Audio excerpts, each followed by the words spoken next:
Halo, teman-teman ekonomi muda, kembali lagi di seri pengantar ekonomi mikro. Setelah di episode sebelumnya kita membahas soal kelangkaan dan biaya peluang. Sekarang kita akan masuk ke salah satu topik paling fundamental dan penting dalam ilmu ekonomi, yaitu permintaan, penawaran, dan keseimbangan pasar.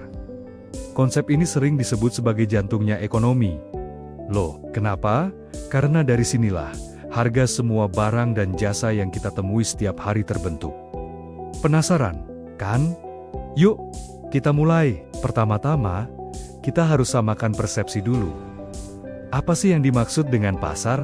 Dalam ekonomi, pasar itu bukan cuma tempat fisik seperti pasar tradisional, supermarket, atau mall. Pasar adalah sebuah mekanisme atau institusi yang mempertemukan pembeli dan penjual untuk melakukan transaksi. Jadi, saat kamu belanja online di marketplace, memesan makanan lewat aplikasi ojek online, atau bahkan melakukan jual beli item di game, itu semua adalah bentuk dari pasar.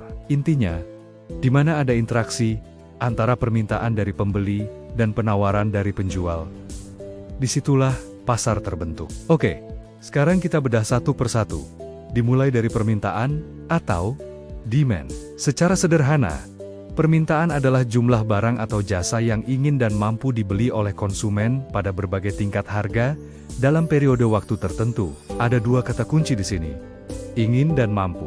Kamu mungkin ingin mobil sport mewah, tapi kalau belum mampu membelinya, itu belum dihitung sebagai permintaan dalam konteks ekonomi. Nah, ada satu hukum yang sangat terkenal, yaitu hukum permintaan atau asterisk law of demand asterisk. Bunyinya begini: jika harga suatu barang naik, maka jumlah barang yang diminta akan turun.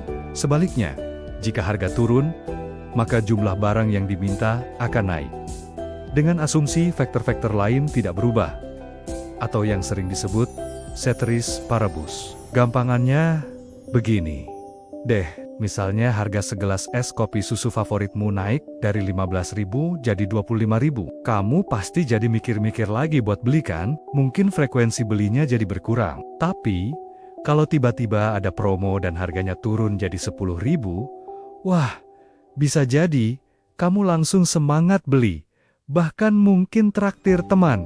Hubungan terbalik antara harga dan jumlah permintaan ini, kalau kita gambarkan dalam sebuah grafik, akan membentuk sebuah kurva yang menurun dari kiri atas ke kanan bawah. Tentu saja, permintaan tidak hanya dipengaruhi oleh harga barang itu sendiri. Ada beberapa faktor lain yang bisa menggeser kurva permintaan ke kanan atau ke kiri. Pertama, pendapatan konsumen. Logikanya, semakin tinggi pendapatan seseorang, semakin besar kemampuannya untuk membeli barang dan jasa, sehingga permintaannya cenderung meningkat. Kedua, selera dan tren. Ingat waktu minuman boba atau es kopi susu lagi viral? Permintaannya meledak di mana-mana kan? Nah, itu contoh pengaruh selera. Ketiga, harga barang lain yang terkait. Ada barang substitusi atau pengganti. Contohnya, kopi dan teh. Kalau harga kopi naik, orang bisa beralih ke teh, sehingga permintaan teh meningkat. Ada juga barang komplementer atau pelengkap, seperti mobil dan bensin. Kalau harga mobil turun, permintaan mobil naik, dan permintaan bensin juga ikut naik. Faktor lainnya adalah ekspektasi harga di masa depan dan jumlah penduduk. Sekarang, kita beralih ke sisi produsen, yaitu penawaran atau supply. Definisi penawaran adalah jumlah barang atau jasa yang ingin dan mampu dijual oleh produsen pada berbagai tingkat harga dalam periode waktu tertentu. Kalau permintaan tadi dari sudut pandang pembeli, penawaran ini dari sudut pandang penjual. Hukum yang berlaku di sini adalah hukum penawaran atau asterisk law of supply asterisk, yang merupakan kebalikan dari hukum permintaan. Bunyinya, jika harga suatu barang naik, maka jumlah barang yang ditawarkan akan ikut naik. Sebaliknya, jika harga turun, jumlah barang yang ditawarkan akan turun.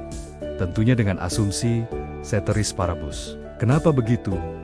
Coba bayangkan, kamu seorang petani cabai. Kalau harga cabai di pasaran sedang tinggi-tingginya, kamu pasti makin semangat untuk menanam dan menjual cabai lebih banyak demi keuntungan yang lebih besar. Tapi kalau harganya anjlok, mungkin kamu akan mengurangi produksi, atau bahkan beralih menanam komoditas lain yang lebih menguntungkan. Hubungan searah antara harga dan jumlah penawaran ini, jika digambarkan dalam grafik, akan membentuk kurva yang menanjak dari kiri bawah ke kanan atas. Sama seperti permintaan, penawaran juga dipengaruhi oleh faktor-faktor selain harga barang itu sendiri. Apa saja? Pertama, biaya produksi. Kalau harga bahan baku, upah tenaga kerja, atau sewa tempat naik, biaya produksi jadi lebih mahal. Akibatnya, pada harga jual yang sama, keuntungan produsen menipis, sehingga mereka cenderung mengurangi jumlah barang yang ditawarkan. Kedua, teknologi. Adanya teknologi baru yang lebih efisien bisa menekan biaya produksi dan meningkatkan kapasitas, sehingga produsen bisa menawarkan lebih banyak barang. Ketiga, kebijakan pemerintah, seperti pajak yang bisa menaikkan biaya produksi atau subsidi yang justru menurunkannya. Dan terakhir, ekspektasi produsen terhadap harga di masa depan. Nah, sekarang kita sampai di bagian yang paling seru, yaitu pertemuan antara permintaan dan penawaran yang menciptakan keseimbangan pasar, atau Astoris Market Equilibrium. Astoris, keseimbangan ini terjadi pada titik di mana jumlah barang yang diminta oleh konsumen sama persis dengan jumlah barang yang ditawarkan oleh produsen. Pada titik inilah harga pasar yang disepakati terbentuk, yang kita sebut sebagai harga keseimbangan. Dan jumlah barang yang ditransaksikan disebut jumlah keseimbangan. Apa yang terjadi jika pasar tidak seimbang? Jika harga ditetapkan terlalu tinggi di atas harga keseimbangan, akan terjadi kelebihan penawaran atau surplus. Artinya, barang yang ditawarkan produsen lebih banyak daripada yang mau dibeli konsumen. Akibatnya, barang menumpuk di gudang, tidak laku. Untuk mengatasi ini, penjual akan terdorong untuk menurunkan harga agar barangnya laku. Sebaliknya, jika harga ditetapkan terlalu rendah, di bawah harga keseimbangan, akan terjadi kelebihan permintaan atau kekurangan pasokan. Shortage, artinya konsumen mau membeli lebih banyak barang daripada yang tersedia di pasar. Contohnya saat ada flash sale besar-besaran, semua orang berebut tapi stoknya terbatas. Dalam situasi ini, produsen melihat peluang untuk menaikkan harga karena tingginya permintaan. Proses tarik-menarik inilah yang secara alami akan mendorong pasar kembali menuju titik keseimbangannya. Misalnya, kita ambil contoh sederhana harga ayam potong di pasar. Awalnya, harga stabil di Rp35.000 per kilogram. Lalu, karena pasokan dari peternak melimpah, penjual menurunkan harga menjadi Rp30.000 untuk menarik pembeli. Melihat harga yang lebih murah, konsumen mulai membeli lebih banyak, stok pun menipis. Akhirnya, harga perlahan naik dan stabil di angka, katakanlah, Rp32.000.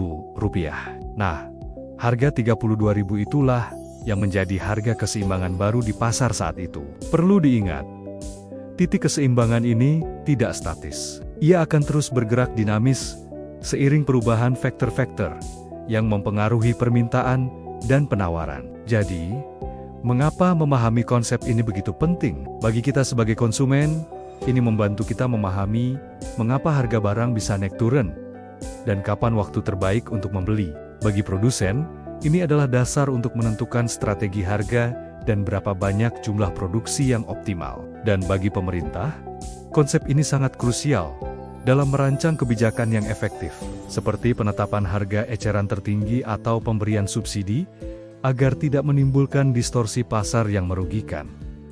Baiklah, mari kita simpulkan pembahasan kita hari ini. Pertama, permintaan.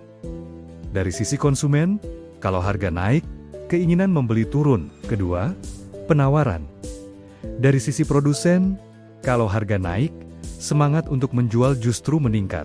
Dan ketiga, keseimbangan pasar adalah titik temu ajaib di mana jumlah yang diminta sama dengan jumlah yang ditawarkan, yang kemudian membentuk harga pasar. Mekanisme inilah yang bekerja setiap hari. Di balik harga secangkir kopi, semangkuk bakso, tiket pesawat, hingga harga saham di bursa efek. Itu dia pembahasan kita tentang permintaan, penawaran, dan keseimbangan pasar. Semoga jadi lebih tercerahkan ya. Di episode berikutnya, kita akan membahas konsep yang tidak kalah penting, yaitu elastisitas. Kita akan mencari tahu seberapa sensitif sih konsumen dan produsen terhadap perubahan harga. Jadi, jangan lupa untuk like, share video ini ke teman-temanmu, dan yang terpenting, subscribe, agar tidak ketinggalan materi-materi ekonomi seru berikutnya. Terima kasih sudah menonton, sampai jumpa.